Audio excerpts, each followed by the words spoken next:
Hello guys, welcome back to my YouTube channel accountancy hustlers. कैसे हैं आप? Hope you are all well and enjoying your education और studies. Guys, पिछले video में हमने business studies start किया था। स्टूडेंट्स की काफ़ी डिमांड थी कि सर बिजनेस के भी आप चैप्टर स्टार्ट कर दीजिए, तो उसका हमने फर्स्ट पार्ट पिछले वीडियो में शुरू किया था और आई होप कि आपको समझ में आएगा और आपने एंजॉय किएगा। कमेंट बॉक्स में बताना जरूर कि आपको वो वीडियो कैसा लगा और आपको क्या पॉइंट्स ऐसे थे जो बहुत ज़्यादा अच्छे लगे। आज हम इसका सेकेंड पार्ट स्टार्ट कर रहे हैं और वो है आपका role of profit in business. Guys, profit जो है वो बिजनेस का एक इंपॉर्टेंट पार्ट है। Without profit no business can survive. If there is no profit, business will eat up its own capital and business will die. अगर profit नहीं है तो बिजनेस भी नहीं है, इसलिए बिजनेस में प्रॉफिट का बहुत इंपॉर्टेंट रोल है। Long term survival of the business. कोई भी बिजनेस लॉन्ग टर्म तक तब सर्वाइव कर सकता है जब बिजनेस सफिशिएंट प्रॉफिट अर्न करता रहे, क्योंकि प्रॉफिट की वजह से बिजनेस अपने रेगुलर एक्सपेंसेस को मीट आउट करता है। बिजनेस अपने ग्रोथ एंड एक्सपेंशन प्लान को फॉर्मुलेट कर सकता है और बिजनेस प्रॉफिट की वजह से ही एफिशिएंटली वर्क कर सकता है। Growth and expansion of the business. Profit की वजह से बिजनेस की ग्रोथ एंड एक्सपेंशन पॉसिबल है। हर बिजनेसमैन ये चाहता है कि उसका बिजनेस एक्सपेंड करे, वो बिजनेस को इतना अच्छा चले कि उसका बिजनेस छा जाए। इसके लिए क्या चाहिए? Quality goods at reasonable prices. तो हर बिजनेसमैन को क्वालिटी प्रोडक्शन के लिए, अच्छे गुड्स बनाने के लिए किस चीज़ की ज़रूरत होती है? इन्वेस्टमेंट्स की। और वो इन्वेस्टमेंट जो है प्रॉफिट का भी एक पार्ट होता है। प्रॉफिट जो है, कुछ बिजनेसमैन अपने प्रॉफिट को बिजनेस में इन्वेस्ट करते हैं। इस टर्म को हम बोलते हैं रिटेन अर्निंग और री investment of profit of the business into business. तो बिजनेस की ग्रोथ एंड एक्सपेंशन कब पॉसिबल है? जब बिजनेस लगातार प्रॉफिट अर्न कर रहा है। बिजनेस के लिए कंपलसरी है, जरूरी है कि बिजनेस प्रॉफिट अर्न करे। और प्रॉफिट भी कैसा होना चाहिए? At increasing rate, increasing efficiency.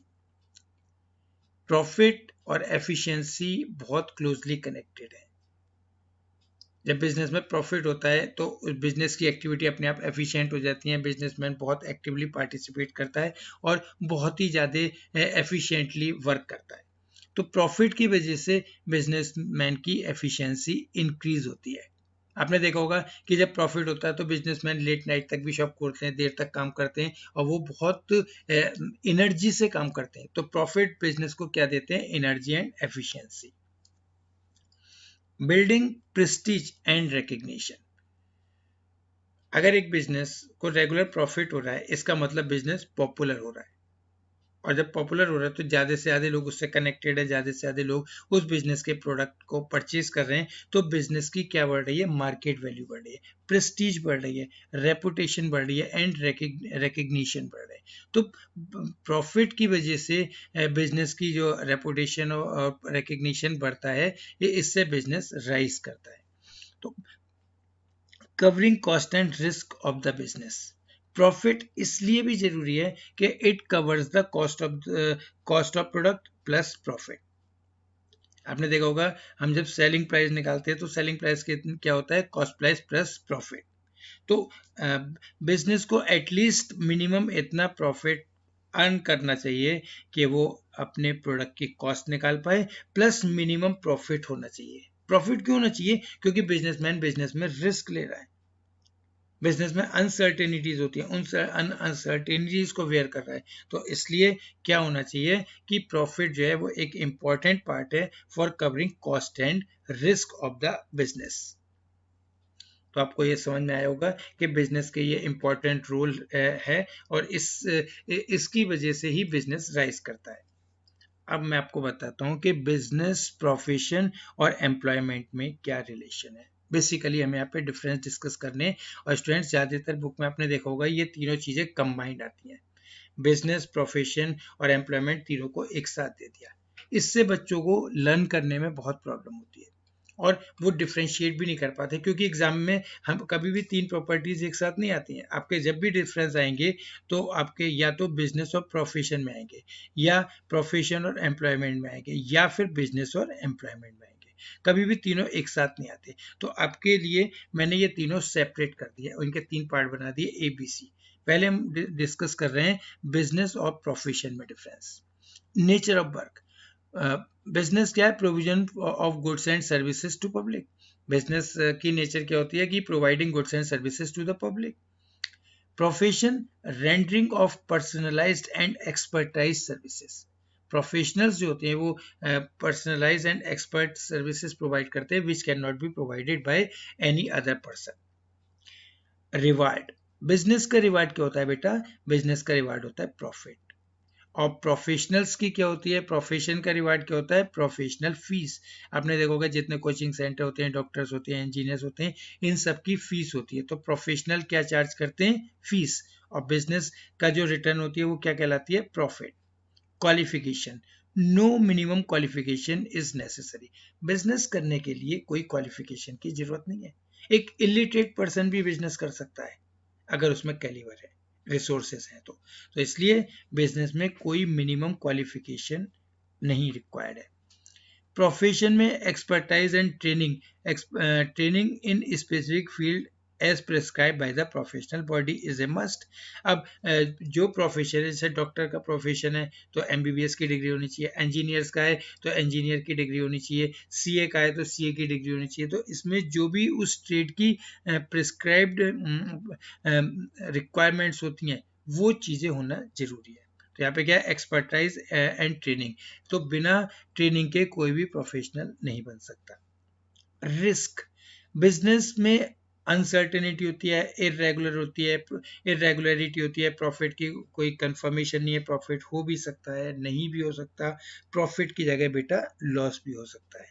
तो इसलिए बिजनेस में अनसर्टेनिटी हमेशा बनी रहती है। तो बिजनेस क्या कहलाता है? रिस्की। प्रोफेशन में रेगुलर एंड सर्टेन फीस होती है। रेगुलर फीस होती है, प्रोफेशनल बार बार सर्विसेज प्रोवाइड करते हैं, फीस चार्ज करते हैं। तो रेगुलर सर्विस होती है, इसलिए ये लेस रिस्की है। Code of conduct, no code of conduct is prescribed for business. Business के लिए कोई एक पर्टिकुलर कोड ऑफ कंडक्ट नहीं है। बिजनेस करने के लिए एक पर्टिकुलर कोई रूल्स एंड रेगुलेशंस को फॉलो करना जरूरी नहीं है। लेकिन प्रोफेशन के लिए कोड ऑफ कंडक्ट कंपलसरी है। Professional code of conduct is compulsory and it is to be followed. आपने देखा होगा जैसे लॉयर्स होते हैं वो एप्रन पहन के कोर्ट में जाते हैं, डॉक्टर्स होते हैं वो एप्रन पहन के जो है ऑपरेशंस करते हैं, तो उनके लिए कोड ऑफ कंडक्ट कंपलसरी है। अब हम सेकंड डिफरेंस करते हैं, मैंने सेपरेट कर दिया बेटा बिजनेस और एम्प्लॉयमेंट में। पहले हमने बिजनेस और प्रोफेशन में डिफरेंस किए थे, अब हम करेंगे बिजनेस और एम्प्लॉयमेंट में। आपको खास बात है इसके बेसिस ऑफ डिफरेंस सेम रहेंगे और प्रॉपर्टीज केवल चेंज होंगी। तो बिजनेस की वही प्रॉपर्टीज हैं, ये बातें मैं आपको इसलिए बता रहा हूँ कि आप इजिली लर्न कर पाएँ। बिजनेस की वही प्रॉपर्टीज हैं, provision of goods and services to public. Business का मतलब होता है कि गुड्स एंड सर्विसेज प्रोवाइड करना, और एम्प्लॉयमेंट का मतलब होता है कि performing work as per service contract. Employment एक तरीके का कॉन्ट्रैक्ट होता है जिसमें दो पर्सन होते हैं, एक एम्प्लॉय और एक एम्प्लॉयर। एम्प्लॉयर एक सर्टेन वर्क असाइन करते हैं एम्प्लॉय को, और एम्प्लॉय उस वर्क को परफॉर्म करता है। इन रिटर्न एम्प्लॉयर उसको जो देता है वो क्या कहलाती है? वेजेस और सैलरी। इट्स रेम्यूनरेशन, मेहनताना जो उसने वर्क परफॉर्म किया उसके रिटर्न में जो उसको मिलता है वो क्या कहलाती है? Wages and salary. तो सेकंड पॉइंट हमारा यही है कि बिजनेस में रिटर्न क्या है? बिजनेस की रिटर्न प्रॉफिट और एम्प्लॉयमेंट की रिटर्न सैलरी और wages. Qualification, as usual business के लिए कोई मिनिमम क्वालिफिकेशन नहीं है। कोई भी व्यक्ति अगर उसमें कैलिबर है, टैलेंट है, तो बिजनेस कर सकता है। एम्प्लॉयमेंट में मिनिमम क्वालिफिकेशन है, qualification and training as prescribe by the employer. Employer different post के लिए, डिफरेंट जॉब्स के लिए जो भी मिनिमम क्वालिफिकेशन प्रिस्क्राइब करता है तो वो एम्प्लॉय के अंदर होना जरूरी है। आपने देखा होगा कोई वैकेंसी निकलती है तो उसमें लिखा होता है ना मिनिमम क्वालिफिकेशन ये होनी चाहिए, इतने ईयर्स का एक्सपीरियंस होना चाहिए, तो ये बेटा जरूरी है। रिस्क, बिजनेस अनसर्टेन और इरेगुलर रिटर्न्स होती हैं इसलिए रिस्की है। और एम्प्लॉयमेंट में कोई रिस्क नहीं है क्योंकि उसमें जो एम्प्लॉय है उसको रेगुलर सैलरी या वेजेस मिलती है। कोड ऑफ कंडक्ट, बिजनेस में no code of conduct. Employment norms of behaviour laid down by the employer. Employer ने जो नॉर्मल कंडीशंस बनाई हैं, जो नॉर्म्स बनाई हैं, उनको एम्प्लॉय को मानना जरूरी है। तो यहाँ पर कोड ऑफ कंडक्ट क्या है? नॉर्म्स। नॉर्म्स होती हैं बेटा कंडीशंस बिहेवियर की, कि आपको ऐसे बिहेवियर करना है, इस तरीके से डील करना है, तो वो एम्प्लॉय को मानना जरूरी है। तो आपको देखो बेटा, ये बिजनेस और प्रोफेशन के डिफरेंस, बिजनेस और एम्प्लॉयमेंट के डिफरेंस भी समझ आए होंगे। अब हम इसकी थर्ड कैटेगरी देखते हैं, वो है हमारा प्रोफेशन एंड एम्प्लॉयमेंट। कि प्रोफेशन और एम्प्लॉयमेंट में क्या डिफरेंस है? Profession, rendering of personalised and expertise services. Profession का मतलब यही होता है कि पर्सनलाइज सर्विसेज प्रोवाइड करना, विच can not be provided by any other person. जो काम प्रोफेशनल करते हैं, जैसे जो काम डॉक्टर कर रहे हैं, इंजीनियर्स कर रहे हैं, लॉयर्स कर रहे हैं, वो काम कोई दूसरा नहीं कर सकता। आपको पता है जो टेलर होता है ना, वो भी प्रोफेशनल है, टेलर का काम कोई दूसरा नहीं कर सकता। तो ये क्या कहलाती हैं? Expertise services which can not be provided by any other person. Employment, performing work as per service contract. Employment क्या है? जो सर्विस कॉन्ट्रैक्ट है उसके अकॉर्डिंग वर्क करना। प्रोफेशन की रिटर्न जो है प्रोफेशनल फीस है, और एम्प्लॉयमेंट का रिटर्न सैलरी एंड वेजेस है। तो देखो सब कुछ मिलता जुलता है। अगर आपको एक डिफरेंस पता है तो आप बाकी डिफरेंस भी कर सकते हो, बस ये है कि उसको एक सिस्टमेटिकली लर्न करना जरूरी है। प्रोफेशन में qualification as prescribe by the professional body. जो प्रोफेशनल बॉडी होती है, जैसे इंस्टीट्यूट ऑफ चार्टेड अकाउंटेंट हो गए, डॉक्टर का एसोसिएशन हो गए, जो उससे प्रिस्क्राइब्ड क्वालिफिकेशंस है वो फॉलो करना जरूरी है। और एम्प्लॉयमेंट में qualification and training as prescribe by the employer. जो employer terms and condition decide कर रहा है वो मान लिया। रिस्क, प्रोफेशन में बहुत कम रिस्क होता है, बहुत रेयर होता है कि कोई उनकी फीस ना दे, नॉर्मली फीस आती है, तो रेगुलर एंड सर्टेन फी, इसलिए less risky. Employment, fix and regular salary, तो यहाँ पे कोई रिस्क नहीं है। Code of conduct, professional code of conduct is compulsory and it is followed by the professional. जैसे मैंने आपको कोड ऑफ कंडक्ट बताया था कि अगर लॉयर है, जब कोर्ट में जाता है तो वो टाई पहन के, एप्रन पहन के प्रॉपर उसमें जाता है। इसी तरह जब डॉक्टर ऑपरेशन करता है तो उसको व्हाइट एप्रन पहनना होता है। तो ये सब क्या है बेटा? Code of conduct.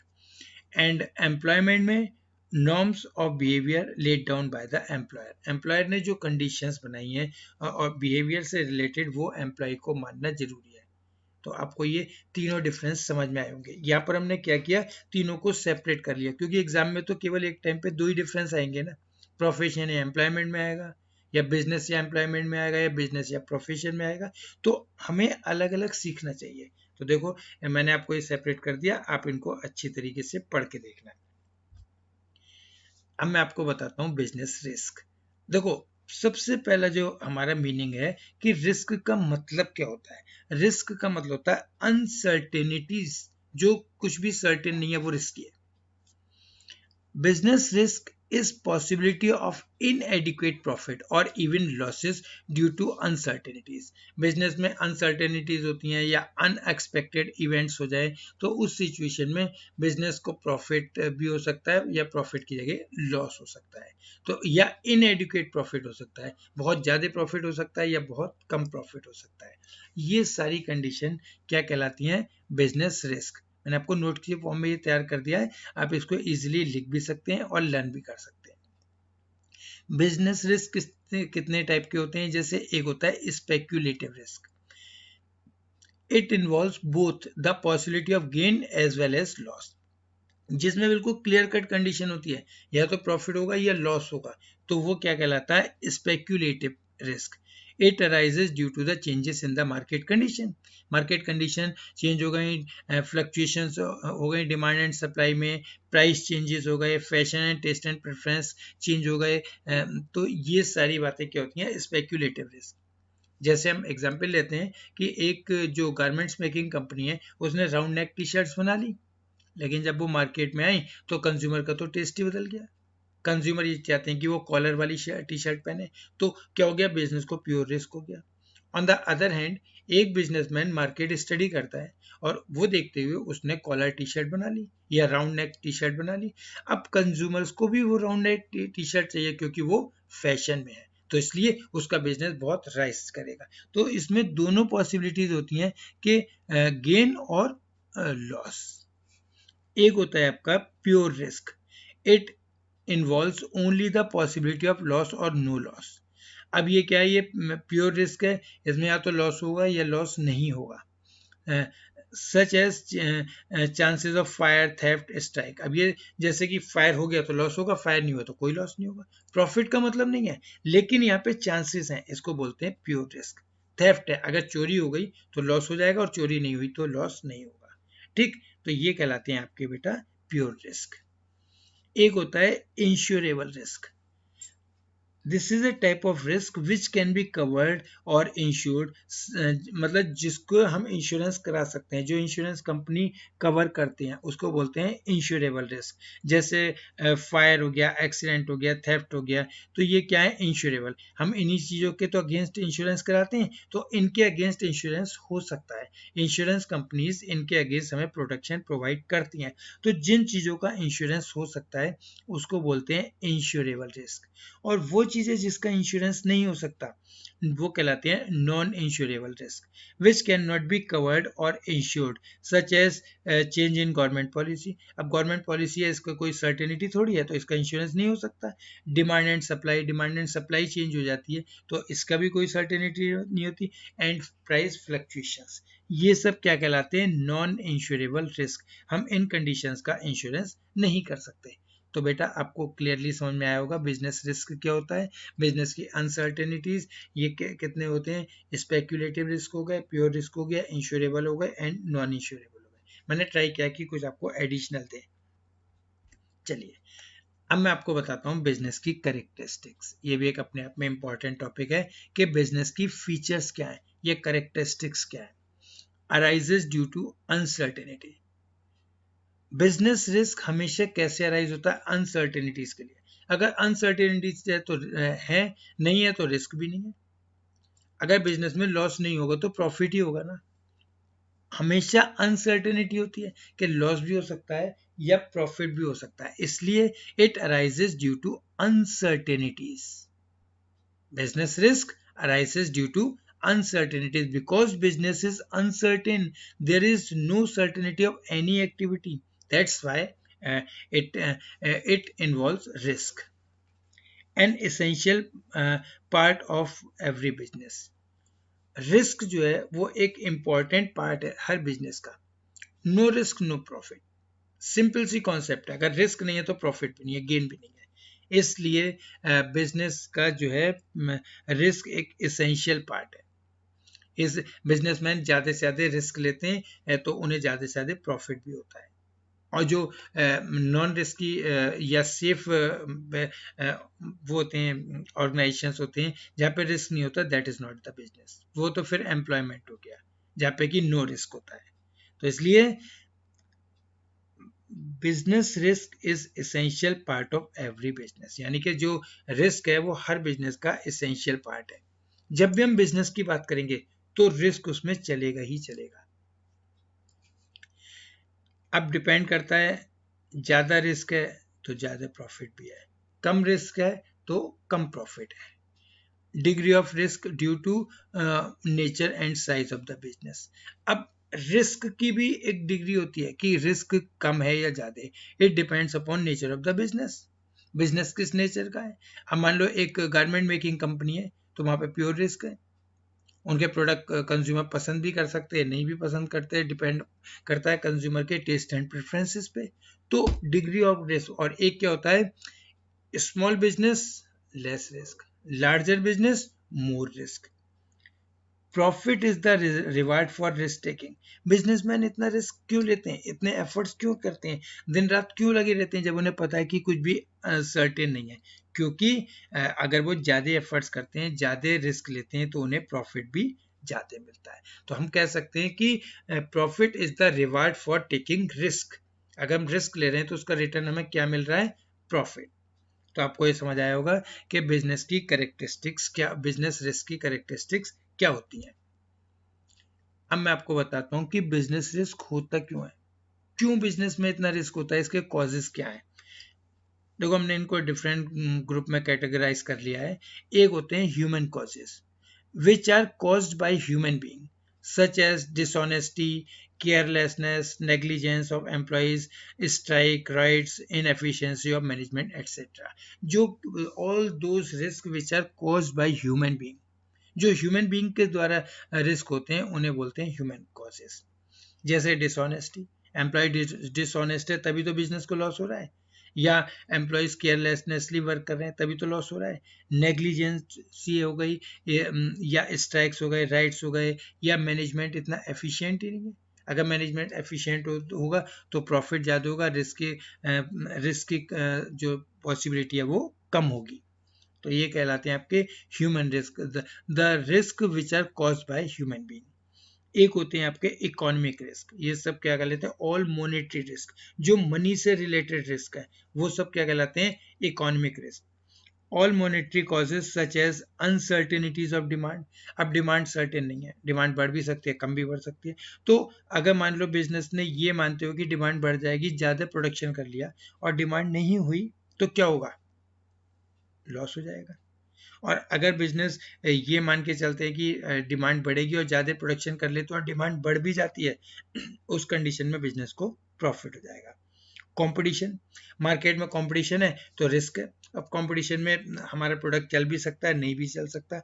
अक्सर क्या होता है, जब कंपटीशन होता है तो कॉम्पिटिटर्स एक दूसरे से कंपटीशन करते हैं और बिजनेस में रिस्क रहता है।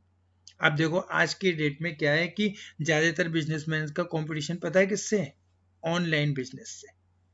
अब ऑनलाइन फैसिलिटीज पॉसिबल है, कस्टमर को घर बैठे सामान मिलता है तो वो मार्केट से क्यों खरीदें, और इवन ऑनलाइन में उसे रिवार्ड्स भी मिल रहे हैं, कैशबैक भी मिल रहा है और गुड्स उसको घर मिल रहे हैं। तो ये भी आपका क्या हो गया, इकोनॉमिक कॉजेस। प्राइस फ्लक्चुएशंस है, प्राइस अप एंड डाउन हो रही हैं तब ये रिस्क हो गया। Change in government policy, government की पॉलिसीज चेंज हो गई, जैसे गवर्नमेंट ने जीएसटी की पॉलिसी लगा दी थी तो बिजनेस एकदम अफेक्ट हो गए थे। तो गवर्नमेंट की कोई भी पॉलिसी बिजनेस को डायरेक्टली और इनडायरेक्टली अफेक्ट करती है। एंड टेक्नोलॉजिकल एडवांसमेंट, नई टेक्नोलॉजी आ गई तो पुरानी टेक्नोलॉजी यूजलेस हो गई, तो अब जो प्रोडक्ट है वो लोग नई टेक्नोलॉजी से लेंगे तो बिजनेस का रिस्क हो गया ना। या तो बिजनेस नई टेक्नोलॉजी, नए मशीन, नए इक्विपमेंट्स परचेज करें, या फिर बिजनेस को लॉस सफर करना पड़ेगा। तो बेटा ये होते हैं आपके इकोनॉमिक कॉजेस।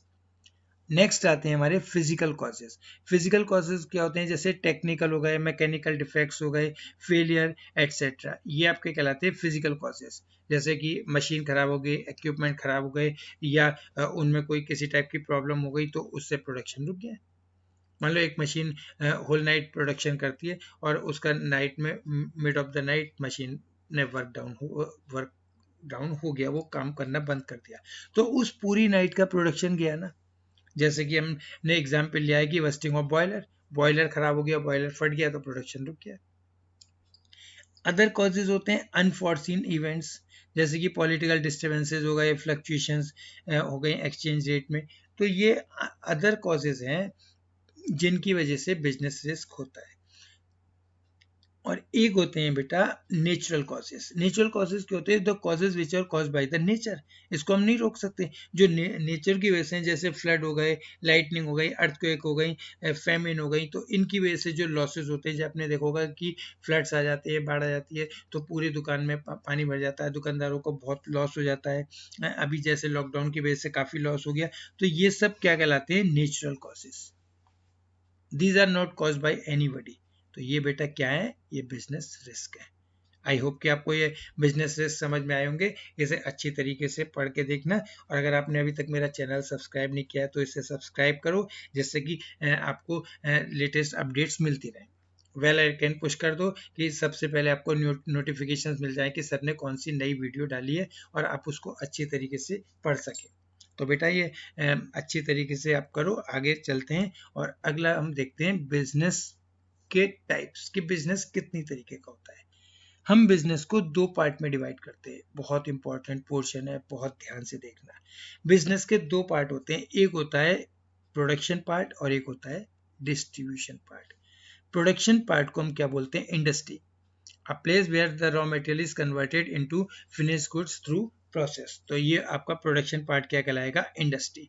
और डिस्ट्रीब्यूशन पार्ट क्या कहलाता है, कॉमर्स। तो आपको यहाँ पे ये बात बेटा ध्यान रखनी है कि जब भी हम बिजनेस की बात कर रहे हैं तो हमें यहाँ पे क्लियर समझ में आना चाहिए कि बिजनेस के दो पार्ट होते हैं, एक प्रोडक्शन पार्ट होता है और एक डिस्ट्रीब्यूशन पार्ट होता है। प्रोडक्शन पार्ट को हम इंडस्ट्री बोलते हैं, डिस्ट्रीब्यूशन पार्ट को हम कॉमर्स बोलते हैं। अब मैं आपको बताऊंगा कि इंडस्ट्री कितने तरीके की होती है, कॉमर्स में हम क्या क्या इंक्लूड करते हैं। चलिए आगे चलते हैं। तो देखो बिजनेस का जैसे मैंने आपको दो पार्ट बताए, एक production part which is industry और एक है distribution part which is commerce. Industry हमारी तीन तरीके की होती हैं, एक प्राइमरी, सेकेंडरी एंड टर्शियरी। इनको मैं आगे अभी आपको डिटेल में बताने वाला हूँ। प्राइमरी, जितनी भी हमारी एग्रीकल्चर से रिलेटेड इंडस्ट्रीज होती हैं वो कहलाती हैं प्राइमरी इंडस्ट्री, और जितनी मशीनों से इक्विपमेंट से रिलेटेड इंडस्ट्रीज होती हैं वो कहलाती हैं सेकेंडरी इंडस्ट्री। और जितनी सर्विस सेक्टर्स होते हैं जैसे कि communication, transport, banking, film industries, ये सब कहलाती हैं टर्शियरी इंडस्ट्रीज। इसी तरह से हमारे कॉमर्स के भी दो पार्ट होते हैं, एक होता है ट्रेड और एक होता है एड टू ट्रेड।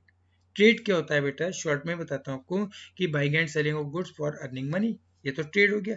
लेकिन ट्रेड को करने के लिए जो एक्टिविटीज हमें हेल्प करती हैं, जो एक्टिविटीज उसे फैसिलिटेट करती हैं, उसे हम बोलते हैं ऑक्सिलरीज टू ट्रेड। यहाँ पे मैंने इनका ब्रॉड क्लासिफिकेशन कर दिया है। इंडस्ट्री, इंडस्ट्री भी हमारी जो है अभी आपको बताया था तीन तरीके की होती है, प्राइमरी, सेकेंडरी एंड टर्शियरी।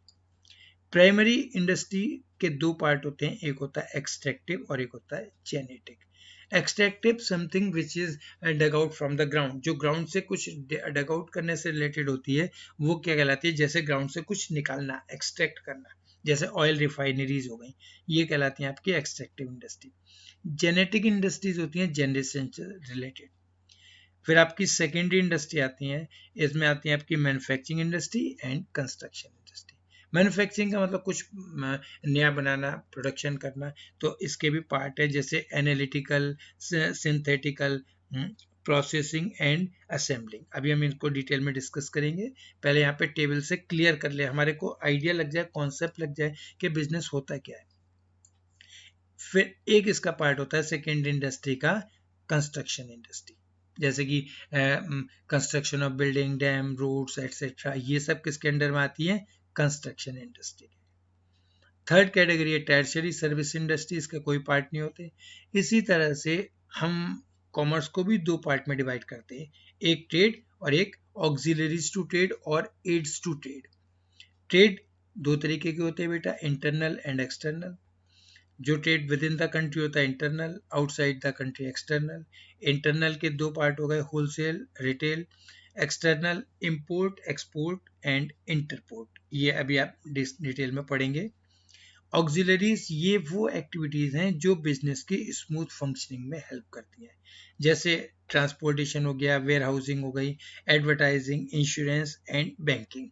तो आपको इस टेबल से पूरा बिजनेस का समरी समझ में आ गई। चलिए इनको डिटेल में पढ़ते हैं। प्राइमरी इंडस्ट्री, प्राइमरी इंडस्ट्री जैसा कि मैंने आपको बताया था ये एग्रीकल्चर से रिलेटेड होती है। इसके दो पार्ट होते हैं, एक होती है एक्सट्रैक्टिव इंडस्ट्री और एक होती है जेनेटिक इंडस्ट्री। एक्सट्रैक्टिव इंडस्ट्री जैसे मैंने अभी आपको बताया था कि जो कि कुछ हम एक्सट्रैक्ट कर रहे हैं, something which is dug out from the ground. These industries extract or draw products from natural sources like farming, oil extraction, mining, fishing etc. तो आपको समझ आ गया होगा ये सारी इंडस्ट्रीज किस में आती हैं, एक्सट्रैक्टिव इंडस्ट्रीज में। दूसरी होती है जेनेटिक। जेनेटिक मैंने आपको बताया था कि जो जनरेशन से रिलेटेड होती हैं। These industries are engaged in breeding of plant, breeding मतलब multiplication of plant and animal rearing for their use in further reproduction। अब उनको फर्दर यूज करते हैं, जैसे कि डेयरी फार्मिंग हो गई, डेयरी प्रोडक्ट्स हो गए, उससे एक जैसे हम एनिमल्स रियरिंग करते हैं उससे हम डेयरी प्रोडक्ट बनाते हैं। सीड्स हो गए, सीड्स से फिर से सेम प्रोडक्ट जनरेट हो जाते हैं। नर्सरीज कंपनीज हो गई, कैटल ब्रीडिंग हो गई, फार्मिंग हो गई एंड पोल्ट्री फार्म्स हो गई, ये सब आपकी क्या कहलाती है, प्राइमरी इंडस्ट्री। पोल्ट्री फार्म्स में हैंस रियरिंग करते हैं, फिर उससे एग्स होते हैं, फिर उसके रीजनरेशन, उन्हीं की ब्रीड आगे जनरेट होती है, तो ये आपकी कहलाती है प्राइमरी इंडस्ट्री। नेक्स्ट आती है बेटा सेकेंडरी इंडस्ट्री, जो भी हमने पढ़ी थी। इसमें हमारी आती है एक मैन्युफैक्चरिंग इंडस्ट्री आती है और एक construction. Manufacturing industries, these industries are engaged in producing goods through processing of raw material. Processing का मतलब होता है कोई भी काम अगर हम स्टेप बाय स्टेप करते हैं तो हम उसको प्रोसेस करते हैं, हम रॉ मटेरियल को प्रोसेस करके नए प्रोडक्ट बनाते हैं, तो वो चीज़ क्या कहलाती है? मैन्युफैक्चरिंग। इसके पार्ट्स हैं जैसे analytical industry, this industry analyzes and separates different elements from the same material। एक ही मटेरियल के डिफरेंट एलिमेंट्स को हम सेपरेट आउट करते हैं। जैसे हमने यहाँ पे एग्जांपल लिया है ऑयल रिफाइनरी का, इससे हम केरोसिन ऑयल भी बनाते हैं, पेट्रोल भी बनाते हैं, अदर डीजल बनाते हैं, केरोसिन ऑयल। तो ये एक ही प्रोडक्ट से मल्टीपल प्रोडक्ट को हम सेपरेट करते हैं, तो ये क्या कहलाती है? Analytical industry.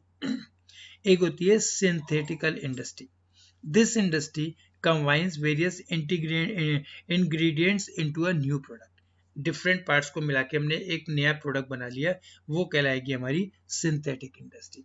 जैसे कि हमने सीमेंट इंडस्ट्री का एग्जांपल लिया है, पेंट इंडस्ट्री, सोप इंडस्ट्री, इसमें हम डिफरेंट कंपोनेंट्स को मिलाते हैं और एक नया प्रोडक्ट बन जाता है। तो ये आपकी क्या कहलाएगी? Synthetic industry, where we combine different ingredients and produce entirely new product.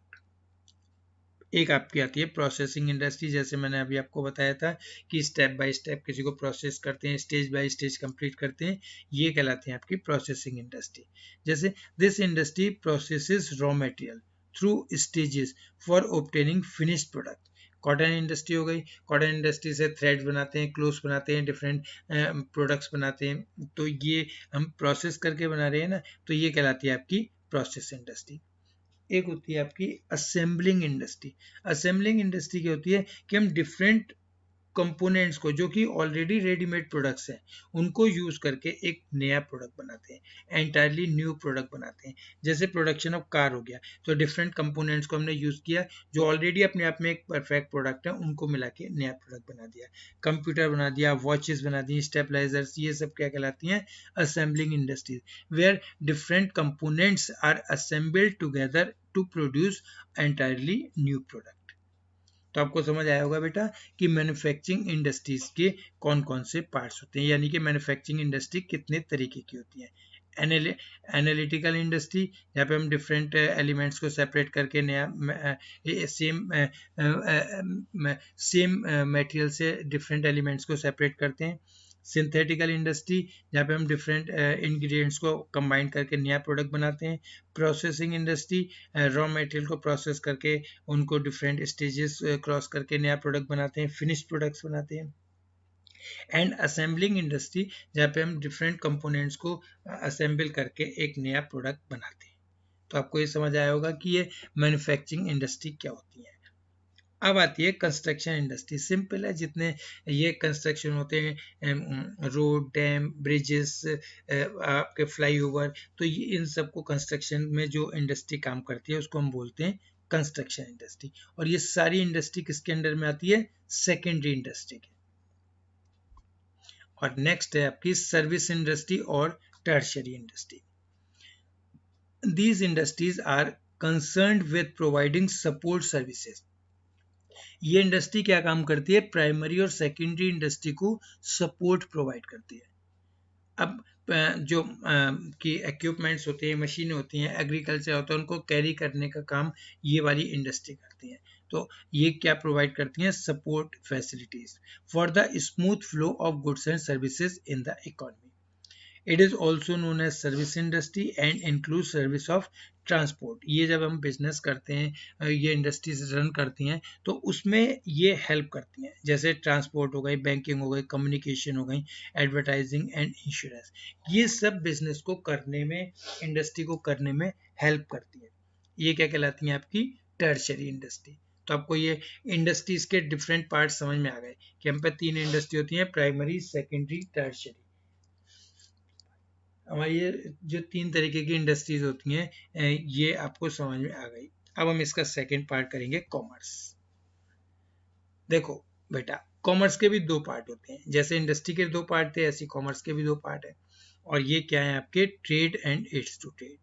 पहले हम इसका एक मीनिंग समझते हैं, कॉमन सा मीनिंग, कि ट्रेड का मतलब क्या होता है। Buying and selling of goods for the purpose of earning money और प्रॉफिट।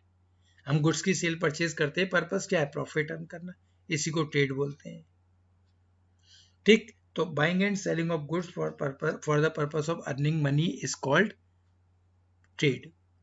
ट्रेड के पार्ट्स होते हैं दो, तीन पार्ट होते हैं, इंटरनल, दो पार्ट होते हैं इसके, इंटरनल एंड एक्सटर्नल। पहले मैं आपको बताता हूँ इंटरनल ट्रेड क्या होता है। The trade which takes place within the geographical boundaries of a country, वो ट्रेड जो हम अपनी कंट्री के अंदर करते हैं, जिसको हम नेशनल लेवल पे करते हैं, एक स्टेट से दूसरी स्टेट में, एक सिटी से दूसरी सिटी में, इस टाइप के ट्रेड को हम क्या बोलते हैं? इंटरनल ट्रेड या होम ट्रेड। दो नाम होते हैं इसके, इंटरनल ट्रेड या होम ट्रेड। अब इसके दो पार्ट हैं, wholesale trade and retail trade. when the goods are bought and sold in large quantity, whole का मतलब होता है complete, large quantity, buying and selling of goods in bulk, bulk का मतलब होता है बेटा large quantity, जहाँ पे हम goods को large quantity में buy and sell करते हैं वो कहलाता है आपका wholesale trade। दूसरा होता है retail trade, where the goods are bought and sold in comparatively smaller quantity, मतलब बड़ी क्वांटिटी में परचेज कर रहे हैं, लार्ज क्वांटिटी में परचेज कर रहे हैं तो होलसेल ट्रेड, और स्मॉल क्वांटिटी में परचेज कर रहे हैं तो रिटेल ट्रेड। आई होप कि आपको ये समझ आ गया। अब दूसरा होता है external trade, the trade which take place outside the geographical boundaries of a country, यानी कि विद इन द कंट्री जो ट्रेड होता है वो इंटरनल ट्रेड है, और जो आउटसाइड द कंट्रीज है विद डिफरेंट कंट्रीज, जिसको हम इंटरनेशनल ट्रेड भी बोलते हैं, वो क्या कहलाता है? आपका एक्सटर्नल ट्रेड। ये तीन तरीके का होता है। इंपोर्ट ट्रेड, यहाँ पे मेन वर्ड क्या है? पोर्ट। इंपोर्ट का मतलब सी पोर्ट से अंदर लाना, अगर हम दूसरी कंट्रीज से गुड्स को परचेज करते हैं तो उसको हम क्या बोलते हैं बेटा? Import trade. Buying of goods from other countries, दूसरी कंट्रीज से परचेज कर रहे हैं वो इंपोर्ट होगा। Export, selling of goods to other country, मैंने आपको बताया ना मेन वर्ड यहाँ पे हमारा पोर्ट है।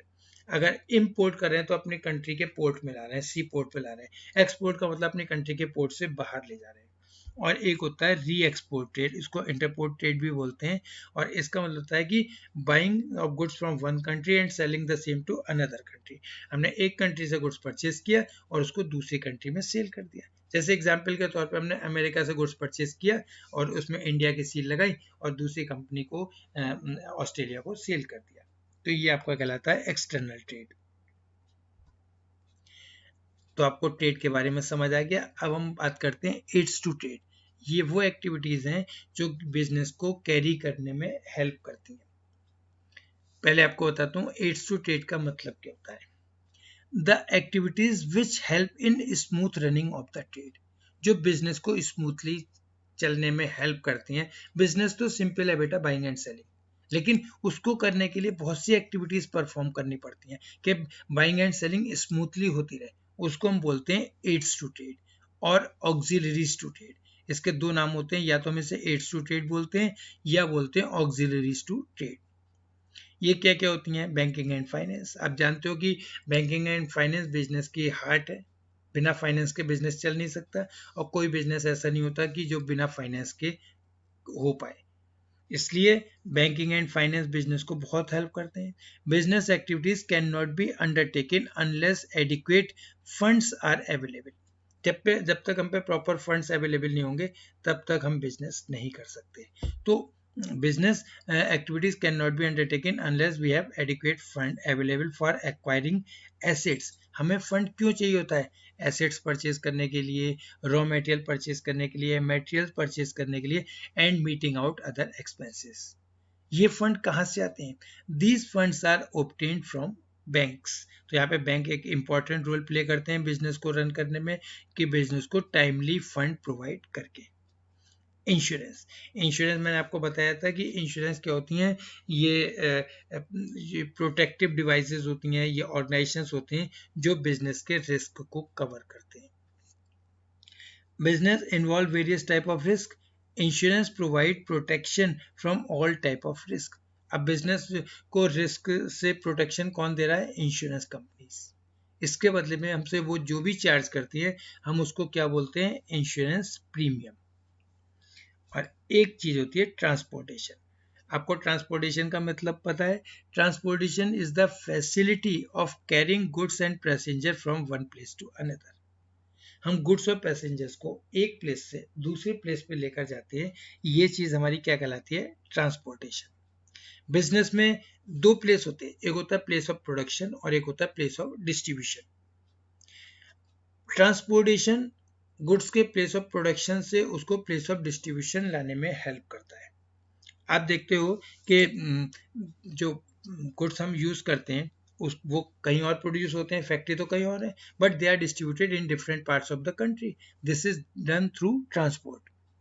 जब मॉर्निंग में उठते हैं, अपनी डोर स्टेप खोलते हैं, तो वहाँ पे हमें न्यूज़पेपर मिलता है ना, बट वी डोंट नो वो न्यूज़पेपर होल नाइट ट्रेवल करता है, क्योंकि वो न्यूज़पेपर कहीं और से पब्लिश होता है। ट्रांसपोर्ट की वजह से वो होल नाइट ट्रेवल करके हमारे पास आता है। Same happens with the fresh bread, butter and other eatables, milk etcetera. ये सब चीज़ें सुबह सुबह हमें फ्रेश मिलती है ना, तो ये किसकी वजह से मिलती हैं बच्चों? ये मिलती है हमें केवल ट्रांसपोर्टेशन की वजह से। आपने मिल्क वैन भी देखी होगी, वो ट्रांसपोर्टेशन ही तो है, डिफरेंट शॉप पे मिल्क छोड़ती हुई चली जाती है और हमें फ्रेश प्रोडक्ट्स मिल जाते हैं। तो यहाँ पर आपको समझ आ गया होगा कि ट्रांसपोर्टेशन कितना इम्पोर्टेंट है, बिजनेस में कितनी हेल्प करता है। वेयर हाउसिंग, हम इसे गोडाउन भी बोलते हैं। It is the facility of preserving the goods into good condition finally until they are finally used. देखो, production is always done in the anticipation of demand. पहले हम प्रोडक्शन करते हैं, बाद में डिस्ट्रीब्यूशन होता है, लेकिन प्रोडक्शन और डिस्ट्रीब्यूशन के बीच का जो गैप होता है, उस बीच में उन गुड्स को कहीं रखना होता है, और वो ऐसा रखना होता है कि वो प्रिजर्व रहें, गुड कंडीशन में रहें, कि खराब ना हो जाए। आपके घर की फ्रिज है ना, वो भी वेयर हाउस है, वो भी गोडाउन है। आपने देखोगा जितने एडिबल प्रोडक्ट्स होते हैं उनको हम बड़े बड़े उसमें बंक उसमें रखते हैं, केस में रखते हैं, जिसको हम क्या बोलते हैं? कोल्ड स्टोरेजेस, जहाँ पे गुड्स प्रॉपरली होते हैं, फ्रीजर्स होते हैं, उसमें रखते हैं, जिससे कि वो हमें गुड कंडीशन में मिलते हैं। Warehousing helps a business firm to overcome the problem of storage. Warehousing क्या है? स्टोरेज होती है। इवन आपने शू शॉप देखी होगी ना, वो अपने शॉप का ऊपर के एरिया को वेयर हाउस बना लेते हैं।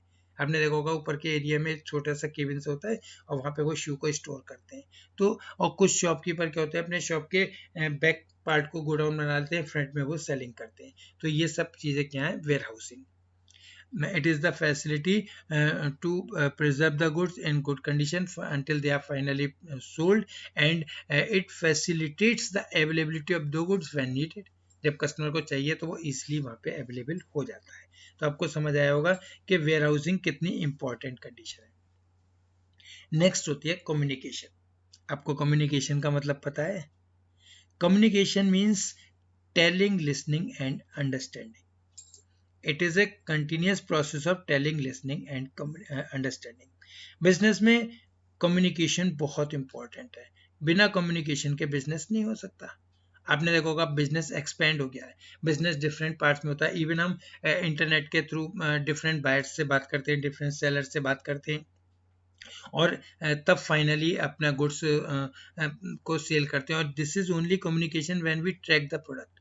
आपको जो ऑनलाइन साइट्स जो हैं, फ्लिपकार्ट और ये जो प्लेटफॉर्म्स हैं, ये आपको बताते हैं ना कि you can track your order, तो वो सब किसके थ्रू है? कम्युनिकेशन के through. Communication helps in exchange of information among producer, consumer and trader. ये तीन अलग अलग लोग हैं। प्रोड्यूसर्स गुड्स को प्रोड्यूस करते हैं, कंज्यूमर उनको यूज करते हैं, और ट्रेडर उनको कंज्यूमर तक पहुंचाते हैं। अब इन तीनों के बीच में अगर कम्युनिकेशन नहीं होगा तो ट्रेड पॉसिबल ही नहीं है। ट्रेडर्स जो होते हैं, जो होलसेलर्स हो गए, रिटेलर्स हो गए, ये डायरेक्टली कंज्यूमर से कंसर्न होते हैं। ये कंज्यूमर की रिक्वायरमेंट किसको बताते हैं बच्चों? होलसेलर्स को।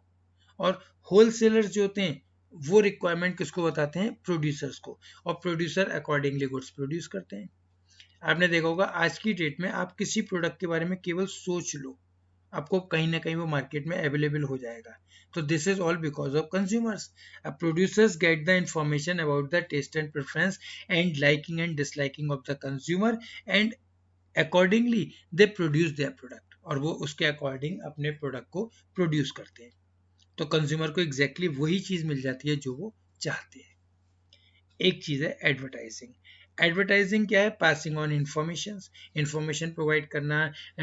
अब डिफरेंट इंफॉर्मेशन होती हैं जो बहुत वाइटल है कंज्यूमर्स के लिए, प्रोड्यूसर्स के लिए, रिटेलर्स के लिए, जैसे कि प्राइस हो गया, क्वालिटी ऑफ द गुड्स हो गए, अवेलेबिलिटी ऑफ द प्रोडक्ट हो गई, प्रिकॉशंस हो गई एंड अदर नेसेसरी इंफॉर्मेशन हो गई। These information are provided through the advertisement. This is only the advertisement through which consumers come to know what products are available in the market. Advertisement की वजह से तो consumer को पता चलता है कि मार्केट में क्या क्या प्रोडक्ट्स अवेलेबल हैं, किस प्रोडक्ट में क्या फीचर्स हैं। इवन हम हर चीज़ को अब फीचर्स को कंपेयर करते हैं। आपने देखा होगा जब एडवर्टाइजमेंट होता है हम प्रोडक्ट के बारे में देखते हैं कि इसमें क्या क्या नई नई खूबियाँ हैं, तो फीचर्स हमें किससे पता चलती हैं? एडवर्टाइजमेंट से। सोचो, हम एडवर्टाइजमेंट कहाँ देखते हैं? अपने घर के टीवी सेट पे। और प्रोडक्ट कहाँ से परचेज करते हैं? नियर बाई शॉप से। So this is the influence of the advertisement that takes us from our home to buy the product. तो आपको समझ आया होगा कि एडवर्टाइजमेंट किसी प्रोडक्ट को सेल करने में कितना इंपॉर्टेंट रोल प्ले करता है। तो बच्चों, ये यहाँ पे आपका ये फर्स्ट चैप्टर समाप्त हो गया। बहुत लेंथी चैप्टर था और हमने इसे 2 पार्ट में करके अच्छे से डिस्कस किया है और आपको ये चैप्टर समझ आया होगा। आप मेरे को कमेंट बॉक्स में बताना जरूर कि आपको इसमें क्या बात समझ में आई। और अगर आपने अभी तक मेरा चैनल सब्सक्राइब नहीं किया तो प्लीज़ चैनल सब्सक्राइब करें और इसी तरह से आपको अच्छी अच्छी इन्फॉर्मेशन मिलती रहेंगी। आज ये चैप्टर यहाँ पे समाप्त हो गया। इसके 2 पार्ट्स थे वो हमने फिनिश कर लिए, तो इसके जो नोट्स हैं वो मैं आपको लिंक में डाल दूँगा। आप इसके कंबाइंड नोट्स लिंक से कॉपी कर सकते हैं, देख सकते हैं और इसको पढ़ सकते हैं। तो आज के लिए इतना ही। Keep learning. Okay, thank you.